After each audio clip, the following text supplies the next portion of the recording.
मित्रांनो, तुमचं पुन्हा एकदा GB स्टोरी टेलर या यूट्यूब चॅनलवर स्वागत आहे.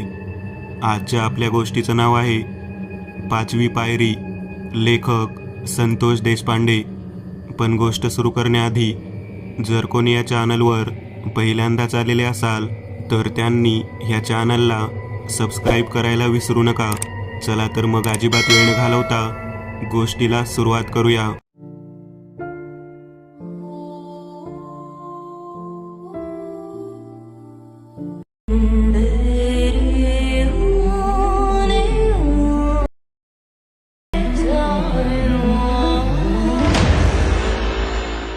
सुहासराव यांचं घर आम्ही पाहायला गेलेलो होतो.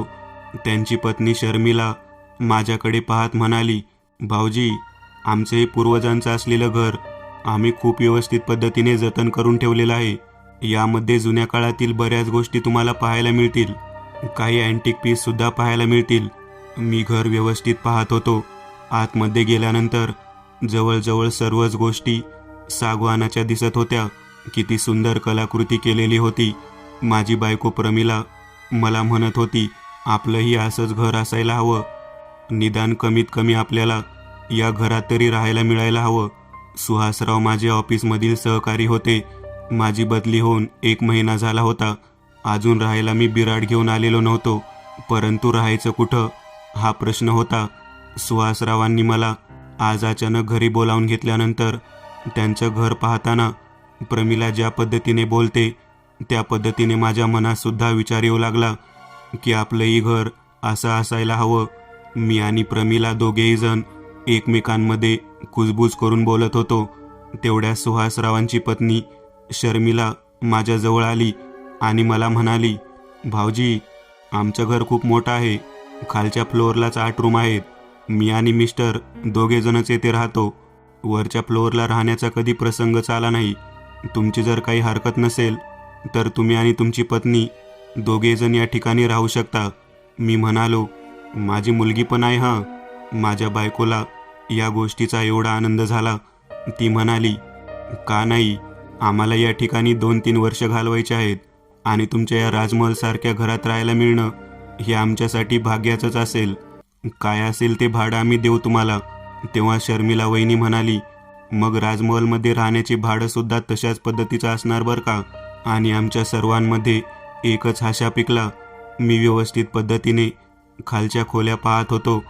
4 खोल्या एका बाजूला, 4 खोल्या एका बाजूला आणि मध्यभागी बरोबर चौकोनी जागेचा भाग. त्या ठिकाणी उभारल्यानंतर वरचे 3ही मजले दिसत होते. मी वहिनींना म्हणालो, वरच्या बाजूला कोण राहत नाही का. तेव्हा वहिनी म्हणाल्या, मी जसं लग्न करून आलेली आहे तसं मागील 2 वर्षापासून मी कधीही वर गेलेली नाही. त्या जिन्याला एक मोठं ग्रिलचं दार आहे आणि ते कायम बंद असतं. तेव्हा मी वहिनींना म्हणालो, वर काही खजिना वगैरे ठेवला आहे काय सुहासरावांच्या पूर्वजांनी, म्हणून ग्रिलचं दार आणि एवढं मोठं कुलूप लावलेलं आहे जिन्याला. तेव्हा शर्मिला वहिनी माझ्याकडे पाहत म्हणाली, अहो काय माहिती, खजिनासुद्धा असू शकतो. तसं आमचं घरानं वतनदाराचंच आहे ना.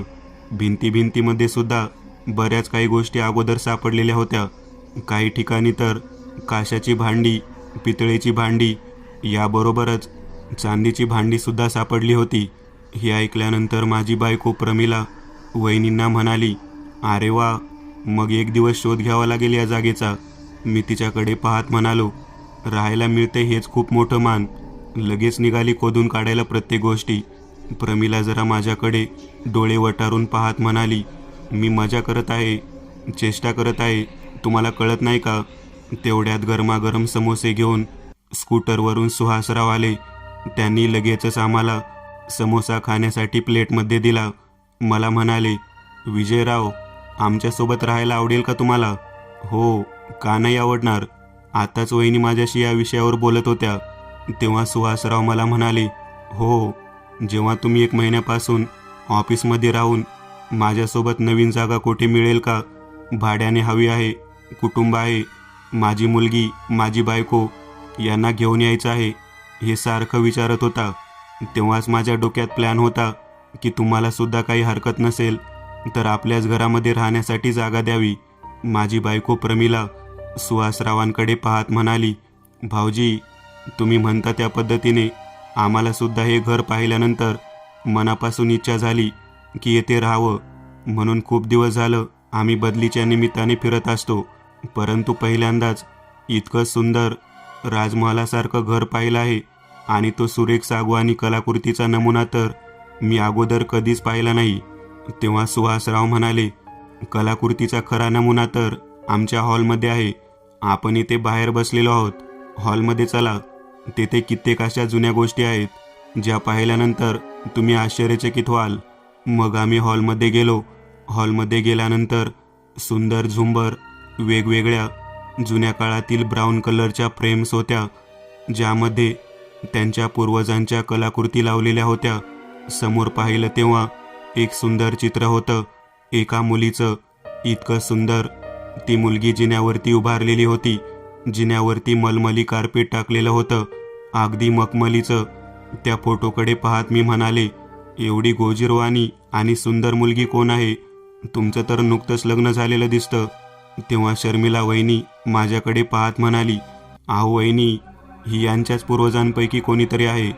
तेव्हा सुहासराव माझ्याकडे पाहत म्हणाले, ती माझी आत्या आहे. मी कधी तिला पाहिलं नाही, परंतु माझ्या वडिलांकडून ऐकलं आहे. तिच्यासाठीच हा वासंती महल बनवलेला होता. अच्छा, त्यामुळेच्या घराच्या बाहेरच्या बाजूला वासंती महल म्हणून नाव लिहिलेलं आहे. तर तुमची आत्या तुम्ही पाहिली नाही म्हणता, म्हणजे त्या लवकर गेल्या का? तेव्हा सुहासराव म्हणाले, नाही, आम्हाला या घरात राहायला येऊन केवळ 2 वर्ष झाले. मी सुद्धा नोकरीच्या निमित्तानं बाहेरगावीच होतो. माझं बालपणसुद्धा माझ्या मामाकडे गेलं. माझे वडील आणि माझी आजी या ठिकाणी राहायला होते. 4 वर्षापूर्वीच या घरामध्ये कोणीच राहत नाही. माझे वडील मला नेहमी सांगत होते की वासंती महल खूप सुंदर आणि अप्रतिम पद्धतीने बनवलेला आहे. तू कधीच इकडे राहायला आला नाहीस. माझ्या आयुष्यात फक्त मी एक 5-6 वेळा या ठिकाणी येऊन गेलो असेल, पण मी या खालच्या मजल्यावरतीच फिरत होतो. वरच्या मजल्यावर कधी जाण्याचा योगच आला नाही. कायम एक ग्रिलचं दार बंद असायचं. वरचा जाणारा जो जिना आहे त्या जिन्यावरतीच माझी आत्या लहान असताना उभारलेली होती आणि तिचे त्यावेळी हे काढलेले अप्रतिम सुंदर असे चित्र आहे. माझी आजी मला हे सर्व काही सांगत होती. आजीचा आणि वडिलांचा मृत्यू 4 वर्षापूर्वी झाला. त्यानंतर माझं लग्न झालं. मी नुकताच या ठिकाणी राहायला आलो आहे. मला सुद्धा या वास्तूबद्दल जास्त माहिती नाही, परंतु एक अप्रतिम राजमहालासारखा महाल आहे एवढं मी ऐकून आहे. तसं पाहता मध्य प्रदेशामध्ये अशी वास्तू पाहायला मिळणं अवघड आहे. आता कंपनीमुळे या ठिकाणी बदली झाली आणि मग आपल्या जागेत आपण राहावं असं ठरवून आम्ही दोघे येथे आलो. सुहासरावांच्या घराबद्दल वेगवेगळ्या गोष्टी ऐकून घेतल्यानंतर त्या ठिकाणी राहण्याची मजाच और आहे हे आम्ही दोघांनी ओळखलं. दुसऱ्या दिवशी सामान घेऊन या ठिकाणी यावं अशा पद्धतीने मी आणि प्रमिला दोघेही जण तिथून परत जाण्यासाठी निघालेलो होतो. त्या हॉलमध्ये असलेले चित्र पुन्हा एकदा मी नीट व्यवस्थित पाहिलं तेव्हा त्या चित्रात असणारी मुलगी, जिचं नाव वासंती होतं, ती एका विशिष्ट पद्धतीने हसत आहे असं मला जाणवू लागलं. मोनालिसाच्या चित्रामध्ये ज्या पद्धतीने एका वेगळ्या पद्धतीचे स्मितहास्य होतं, अगदी तशाच पद्धतीचे हे चित्र आहे का असं माझ्या मनातून वाटून गेलं. माझी बायको प्रमिला मला म्हणाली, अहो तुम्ही चित्र पाहिलं का त्या वासंतीचं? तेव्हा मी म्हणालो, हो पाहिलं ना. खूप छान आणि सुंदर केलेलं होतं ते चित्र. परंतु मला एका गोष्टीचं वेगळेपण वाटलं. सर्वात अगोदर चित्र पाहिलं तेव्हा ते अगदी नॉर्मल वाटलं, परंतु आपण जेव्हा तेथून परत निघालो, मी वळून पाहिलं तेव्हा ते चित्रामधील ती मुलगी, जी केवळ 5 वर्षाची दिसत आहे, ती स्मितहास्य करत होती. मी प्रमिलाला म्हणालो, हो अगदी मलाही तसंच वाटलं. कदाचित याच गोष्टीचं नाविन्य त्या चित्रामध्ये असावं असं मला वाटतं. सामान आणून राहण्याच्या दृष्टिकोनातून तयारीला सुरुवात झालेली होती. मी सामान शिफ्ट करण्यासाठी लगबगीने टेम्पो वगैरे बोलावून वासंती महलमध्ये येऊन पोहोचलो. बरंच अंतर पार करून झाल्यानंतर जवळजवळ 3 तासाच्या कालावधीने आम्ही सर्व सामान वगैरे लावून घेतलं. ऑफिसमधून रजा काढलेली होती. सुहासरावांची पत्नी शर्मिला वहिनी माझ्याकडे पाहत म्हणाली, तुमची मुलगी दिसत नाही, अजून कशी काय आली नाही? तेव्हा मी म्हणालो, ती तिच्या आजीकडे राहायला असते. आता घर घेतलंय म्हटल्यावर उद्या तिला घेऊन येईन मी. वहिनी मी ही गोष्ट बोलल्यानंतर जरा नाराज झाल्या. त्या म्हणाल्या, खरं तर आम्ही हे घर भाड्याने देणार नव्हतो, परंतु घरामध्ये कोणी ना कोणीतरी हसतं खेळतं एखादं लहान मुलं असावं या इच्छेने ते भाड्याने द्यायचं ठरवलं. आणि मला माहीत होतं की तुम्हाला एक मुलगी आहे, म्हणून मुद्दामहून पुन्हा दोघांना ते घर भाड्याने दिले होते. आता तुम्ही मुलीला घेऊन आला नाहीत, त्यामुळे मला जरा कसं तरीच वाटलं. तेव्हा माझी बायको म्हणाली, अहो उद्या येणार आहे ती, काही काळजी करू नका. मला वहिनीचं बोलणं जरा वेगळं वाटलं. जोडप्याला घर भाड्याने देणार, परंतु त्याला मुलगी किंवा मुलगा असावा ही अट पहिल्यांदाच पाहत होतो. काय कारण असावं तेच मला कळत नव्हतं. असू द्या, सुहासरावांच्या मनातील इच्छा आहे म्हणून घर भाड्याने दिला असेल. आपल्याला चांगल्या ठिकाणी राहायला मिळते या गोष्टीत आनंद मानून मी संध्याकाळी पिठलं भाकरी आणि भात करायला सांगितला. आम्ही सर्वजण एकत्रित जेवायसाठी बसलो. पिठलं आणि भाकरी जेवायला बनवली आहे म्हटल्यानंतर सुहासराव अगदी आनंदित झाले होते. बोलता बोलता मी त्यांना म्हणालो, तुमच्या हॉलमधील जे चित्र आहे ते खूपच सुंदर आणि रहस्यमय आहे. ते चित्र पाहिल्यानंतर मला एक वेगळेपणा जाणवला, एक नाविन्यपूर्णपणा जाणवला. त्यामधील जी मुलगी आहे, जी तुमची वासंती आत्या आहे, तिचं सुहास्य मला पाहायला मिळाले. चित्रामध्ये प्रथम पाहताना तेवढं काही व्यवस्थित वाटलं नाही, परंतु जेव्हा मी काल परत निघालो तेव्हा मात्र ते हसताना मला दिसत होतं.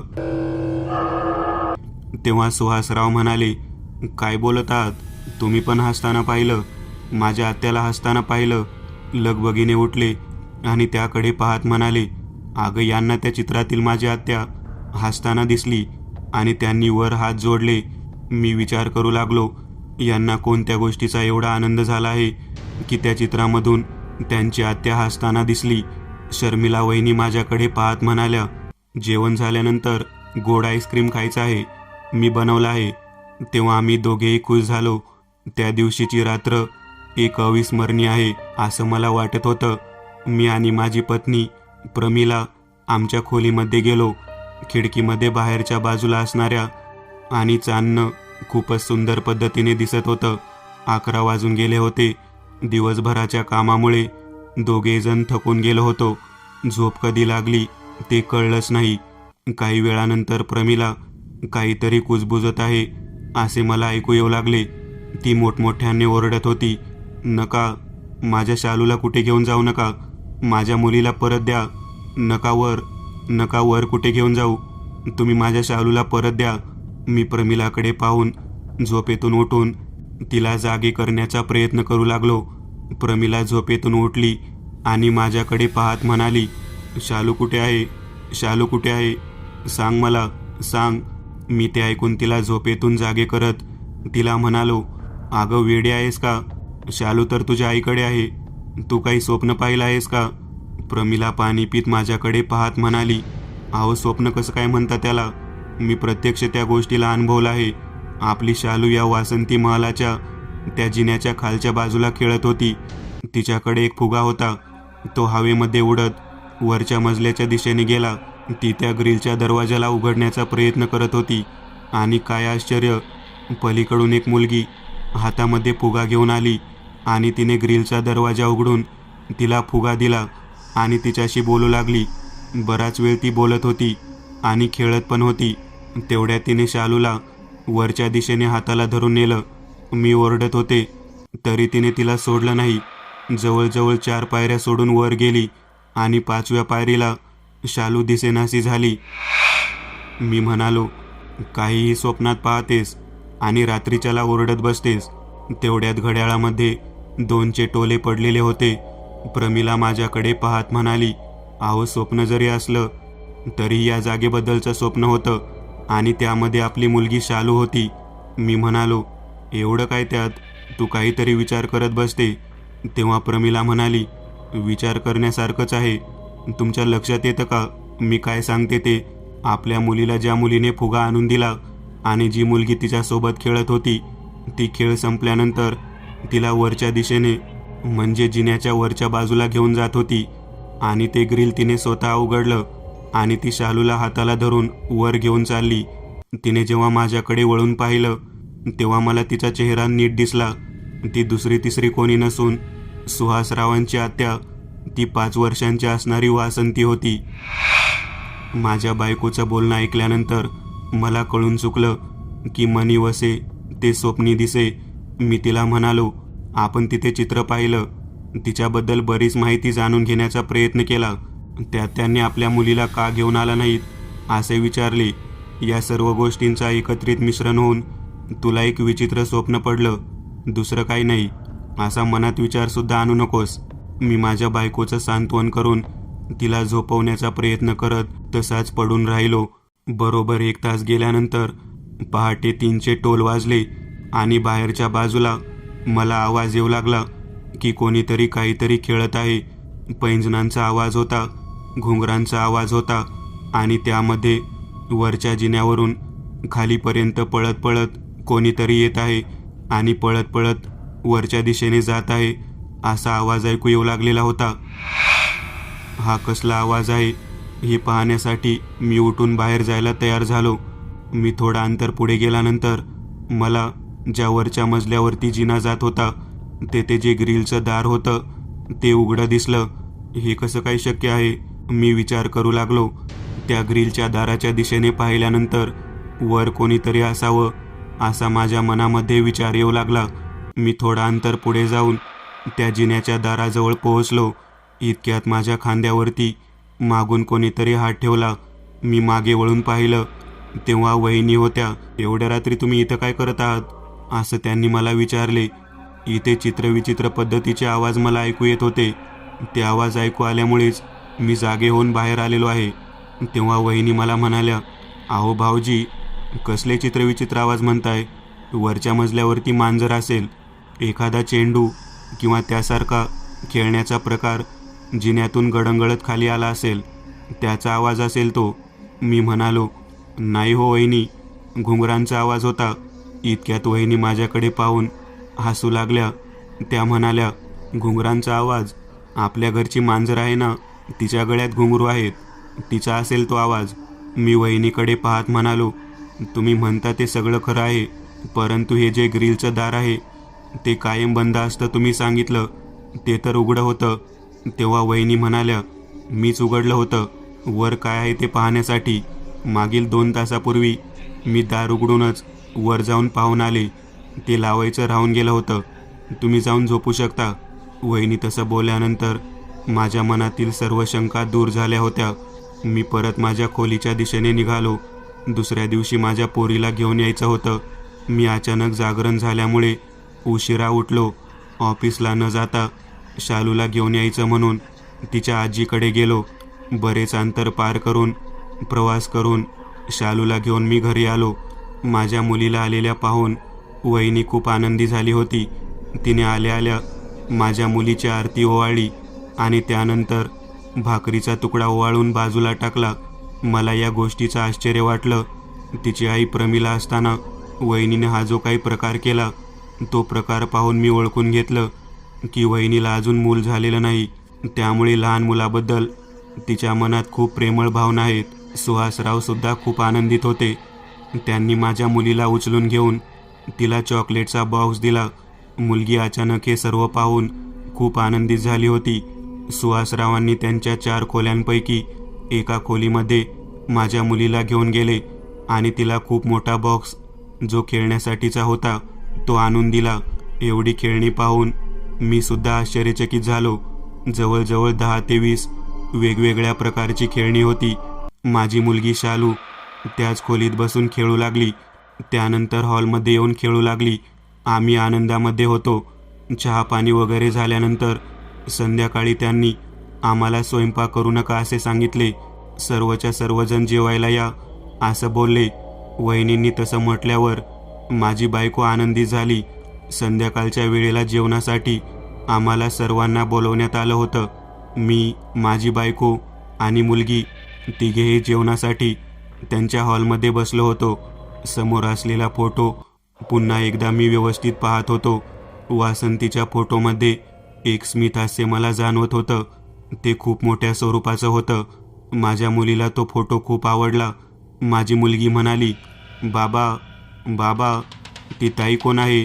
मला तिच्यासोबत खेळायचं आहे. असे म्हटल्यानंतर सुहासराव माझ्या मुलीकडे पाहत म्हणाले, का नाही? तुझ्या जर मनात इच्छा असेल तिच्यासोबत खेळायची तर तू खेळू शकतेस. तेव्हा मी सुहासरावांकडे पाहत म्हणालो, कसे शक्य आहे?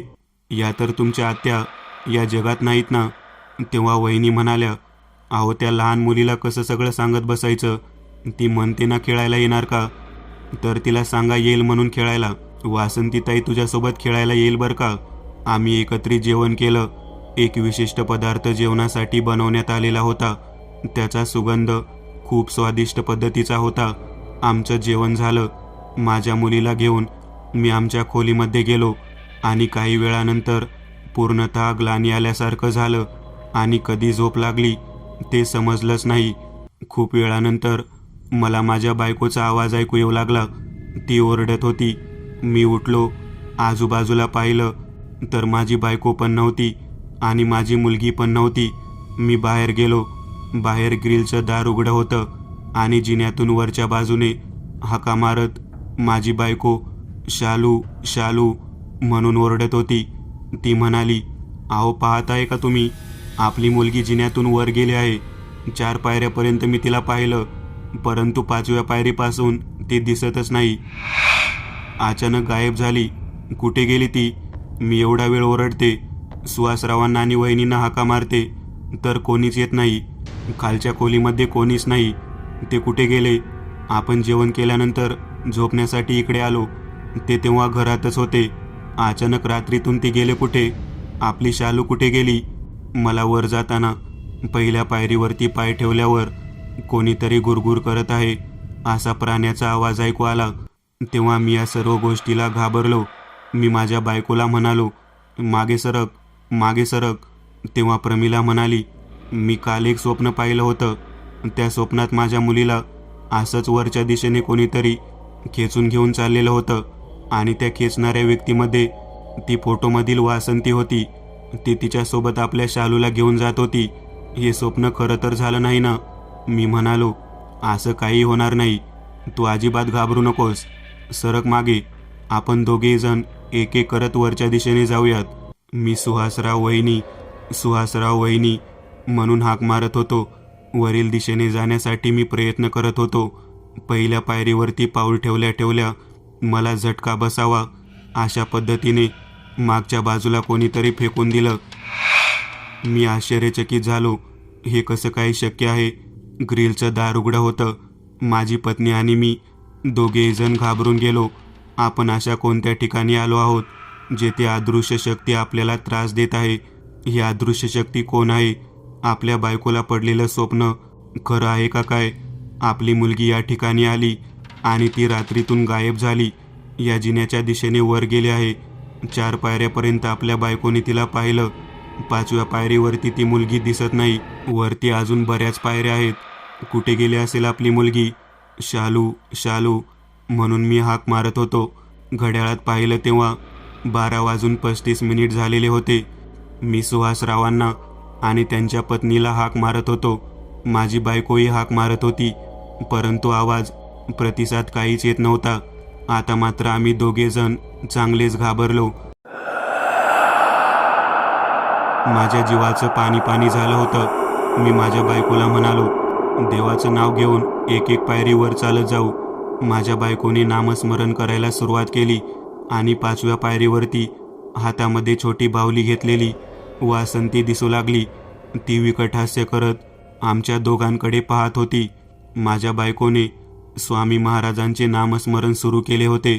आम्ही दोघेजण नामस्मरण करत एक एक पायरी चढण्याच्या बेतामध्ये होतो आणि 5व्या पायरीवरती उभारलेली वासंती पाहिल्यानंतर आम्ही हादरलो. माझी बायको तिच्याकडे पाहत देवाचं नामस्मरण अजून मोठ्याने करत होती. मी माझ्या बायकोच्या हातात हात धरून एक एक पाऊल पुढे चालत होतो. 3ऱ्या पायरीपर्यंत आम्ही पोहोचलो आणि ती अचानक खालच्या दिशेने गेली. लिफ्टमधून व्यक्ती कशी खाली जावी अगदी त्या पद्धतीने ती गेली. माझ्या बायकोने खाली पाहिलं तेव्हा अंधारामध्ये कोणीतरी पडलेलं आहे असं मला दिसलं. आम्ही नीट पाहिलं तेव्हा माझी मुलगी शालू त्या ठिकाणी खाली झोपलेली होती. पायरी मोठी होती, जवळजवळ 3 फुटाची आणि रुंदीला 6 फुटाची असावी. मी माझ्या मुलीला उचलून घेतलं. खांद्यावर घेऊन खालच्या दिशेने आलो. मागच्या बाजूने आम्हाला कोणीतरी हाक मारत आहे असे ऐकू येऊ लागलं. मला तो आवाज ओळखीचा वाटला. तेव्हा मी मागे वळून पाहिलं तर सुहासराव आणि त्यांची पत्नी शर्मिला दोघेजण उभारलेले होते. ते मला हाक मारून विनंती करत होते, बाहेर काढा, मला बाहेर काढा. आम्हाला काहीच कळत नव्हतं. माझ्या बायकोने मागे वळून पाहिल्यानंतर ती म्हणाली, आहो वहिनी, या ना खाली. तेव्हा त्या वहिनी म्हणाल्या, नाही येऊ शकत आम्ही. तुम्ही तुमच्या मुलीला परत मिळवलंत ना, आता आम्ही येऊ शकणार नाही. एकाच्या बदल्यात 2 जीव हवे आहेत तिला. तुमच्या मुलीला तिने सोडलं, आता ती आम्हा दोघांना सोडणार नाही. मला नेमके समजेना की काय झालं आहे ते. मी सुहासरावांना एक एक पाऊल पुढे टाकत जाऊन खाली आणण्यासाठी पुन्हा एकदा पायरीवरती पाऊल ठेवलं आणि जोरात कोणीतरी ढकलून द्यावं असा अनुभव परत आला. माझ्या बायकोने पुन्हा नामस्मरण करत माझ्या हातात हात धरून एक एक पाऊल पुढे टाकायला सुरुवात केली. तेव्हा सुहासरावांच्या पाठीमागे वासंती विकट हास्य करत ओरडत होती. सुहासरावांना आणि त्यांच्या पत्नीला तिने मानगुटीला गच्च धरलेलं होतं. मी कसं सुहासरावांना हातात हात धरून माझ्या दिशेने खेचलं, परंतु वहिनींना मात्र खेचता आलं नाही. आणि बरोबर 3 वाजायच्या सुमारास संपूर्ण अंधार त्या 5व्या पायरीवरती दिसू लागला. सुहासराव ओरडू लागले. ते मला म्हणाले, गेली हो, माझी बायकोसुद्धा गेली. या 5व्या पायरीमध्ये ती समाविष्ट झाली. मी त्यांना आधार देत खालच्या दिशेने घेऊन आलो. ग्रिलचा तो दरवाजा लावला. सुहासराव रडत होते. मी त्यांना म्हणालो, काय झालं सुहासराव, असे का बोलत आहात तुम्ही? आणि या ठिकाणी हा जो सगळा काही प्रकार चालू आहे, हा काय आहे नेमका? तेव्हा सुहासराव म्हणाले, अहो, माझी आत्या वासंती या मोठ्या जिन्यावरून खाली पडत पडत मृत्युमुखी पडली. 5व्या पायरीवरती तिचा जीव गेला. त्या ठिकाणीच तिचा आत्मा तळमळत असतो. कोणत्याही व्यक्तीला वरच्या दिशेने ती जाऊ देत नाही आणि खाली कधी येऊ देत नाही. कित्येक वर्षीय रहस्य असेच पोटामध्ये दाबून मी बसलेलो होतो. आज रात्री जेव्हा तुम्ही जेवण वगैरे केलं तेव्हा तिच्या फोटोसमोर तुमची मुलगी जेवण करत होती. शालू जेवण करत असताना तिच्या आत्म्याने पाहिलं आणि बरोबर तुम्हाला झोप लागेल असं वातावरण निर्माण केलं. 12:35 या ठिकाणी तो अपघात घडलेला होता. त्याच वेळेला त्याच्या अगोदर 10-15 मिनिट तुमच्या मुलीला तिने बोलावून घेतलं. अगोदर तुमच्या मुलीला तिला फोटो पाहून आपल्यासोबत खेळायला ही मुलगी येईल का हे म्हटलं होतं आणि त्याच पद्धतीने तिने तिच्या हातातली बाहुली तिला दाखवली आणि बोलावून घेतलं. तिने बोलावून घेतल्यानंतर माझ्या पत्नीला कशी काय जाग आली मला माहीत नाही. ती उठली. तिच्या पाठोपाठ मी सुद्धा उठलो. ग्रिलचं दार उघडं पाहिल्यानंतर माझी पत्नी हादरली होती, कारण कालच रात्री वरून मांजरांचा आवाज येत आहे, काहीतरी पडलेलं आहे असं समजावून तिने दार उघडलं होतं. ते तिने उघडायचं नको होतं, परंतु तिच्याकडून चूक घडली आणि त्यामुळेच कदाचित वासंती जागृत झाली. आणि का कुणास ठाऊक तुमच्या मुलीला तिने चांगल्याच पद्धतीने घेरलं आणि 5व्या पायरीच्या दिशेने तिने बोलावून घेतलं. त्या पायरीवरती पोहोचल्यानंतर तुमची मुलगी गायब झाली. माझ्या बायकोने ते सर्व काही पाहिलं. ती तिच्या पाठोपाठ निघाली. ती सुद्धा त्या ठिकाणी पोहोचल्यानंतर गायब झाली. मी तिच्या पाठोपाठ गेलो. माझ्या बायकोला मी हाका मारू लागलो. मी माझ्या आत्याच्याच रक्तामधला असल्यामुळे तिने मला काहीच केलं नाही, परंतु मी तिला विनवणी करत होतो की या दोघींना सोडून दे. ती सोडायला तयार नव्हती. ती जीव मागत होती. तिला त्या 5व्या पायरीवरती कोणाचा तरी जीव हवा होता. त्याशिवाय ती पायरी आणि ती स्वतः मुक्त होऊ शकत नव्हती. मी खूप वेळ तिला विनंती केली, परंतु तिने माझ्या बायकोला सोडलंच नाही. मी माझ्या आत्याला म्हणजे वासंतीला खूप समजावून सांगण्याचा प्रयत्न केला, परंतु तिने तुमच्या मुलीला काही केल्यास सोडायचं नाही असं सांगितलं. आम्ही दोघेही नवरा बायको खूप गयावया करत होतो, परंतु तिने कोणाला सोडलं नाही. तेवढ्यात तुम्ही दोघेजण या ठिकाणी जागे होऊन आलेला दिसला. सर्वात अगोदर वहिनी आल्या होत्या. त्या ओरडत होत्या, परंतु काहीच उपयोग झाला नाही. वहिनींच्या पाठोपाठ तुम्ही आला तुम्हाला पहिल्या पायरीवरती पाऊल ठेवल्यावर वासंतीने जोराचा धक्का दिला. तुम्ही घाबरून निघून जाताल असं तिला वाटलं, परंतु वहिनींच्या नामस्मरणामुळे तुम्ही न घाबरता पुढे येऊ लागला. स्वामींच्या नावामध्ये एवढी ताकद होती की वासंती काहीच करू शकली नाही, परंतु तिने एका व्यक्तीला घट्ट धरलं. ती व्यक्ती म्हणजे माझी पत्नी होती. तुमच्या मुलीला तिने सोडून दिलं. तुमची मुलगी तुम्हाला प्राप्त झाल्यानंतर ती म्हणत होती की तुम्ही वर येणार नाही, परंतु मी हाक मारली आणि माझी हाक तुमच्या कानावर गेली. माझ्या बायकोची हाक तुमच्या कानावर गेली. तिने आम्हा दोघांना मानगुटीला धरून ठेवलं होतं, परंतु काय करणार, तुमच्या प्रयत्नामुळे केवळ मी त्यातून सटकलो आणि माझी बायको त्यामध्ये अडकून बसली. माझी बायको गेली हो. त्या 5व्या पायरीने माझ्या बायकोचा जीव घेतला. त्या वासंतीने माझ्या बायकोचा जीव घेऊन स्वतःचा आत्मा त्या ठिकाणाहून मुक्त केला. हे सर्व ऐकल्यानंतर माझी बायको प्रमिला जागेवरती उभा राहिली. ती म्हणाली, असं होऊ शकणार नाही. जर माझ्या स्वामींच्या नावामध्ये एवढी ताकद असेल तर मी त्या पुन्हा 5व्या पायरीवरती जाऊन वहिनींना परत घेऊन येईन. माझ्या बायकोने माझ्या मुलीला माझ्या हातात दिलं आणि एक पाऊल पुढे टाकायला सुरुवात केली. तिने स्वामींच्या नामाचा गजर चालू केला, परंतु बरोबर त्या ग्रिलच्या दरवाजाजवळ पोहोचताच ते दार बंद झालं आणि समोर वहिनी आम्हाला हाताने निरोप देताना दिसू लागल्या. त्यांच्या पाठोपाठ वासंतीसुद्धा तेथून मुक्त होताना दिसू लागली. एक भयानक सत्र संपुष्टात आलं होतं. सुहासराव माझ्या गळ्याला पडून म्हणाले, आता काही उपयोग होणार नाही. वेळ फार बलवत्तर असते. तिच्या वेळेमध्ये, तिच्या काळामध्ये आपण त्या ठिकाणी आलो आणि हा घात झाला. तिने स्वतःच्या मुक्ततेसाठी माझ्या बायकोला सोबत नेले. मी एक नवीन चॅनल ओपन करत आहे.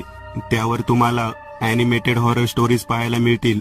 त्या चॅनलची लिंक या व्हिडिओच्या डिस्क्रिप्शनमध्ये दिलेली आहे. चॅनलला सबस्क्राईब करायला विसरू नका. मित्रांनो, आज पुरतं एवढंच. तुम्हाला जर काही गोष्ट आवडली असेल तर नक्की लाईक करा. तुमच्यापैकी बरेचसे जण व्हिडिओ लाईक न करताच पळून जातात, पण हा जर व्हिडिओ तुम्ही लाईक केला तर मला जरा बरं वाटेल आणि असेच भारी भारी व्हिडिओ बनवायची माझ्यात एनर्जी येईल. त्यामुळे नक्की लाईक करा आणि अजूनही कोणी या चॅनलला सबस्क्राईब केलेलं नसाल तर लगेच सबस्क्राईब करून टाका आणि बाजूची घंटी ती मात्र दाबायला विसरू नका. देवाची घंटी आहे ती. चला तर मग पुन्हा भेटूया अशीच एक आगळी वेगळी गोष्ट घेऊन पुढच्या भागात.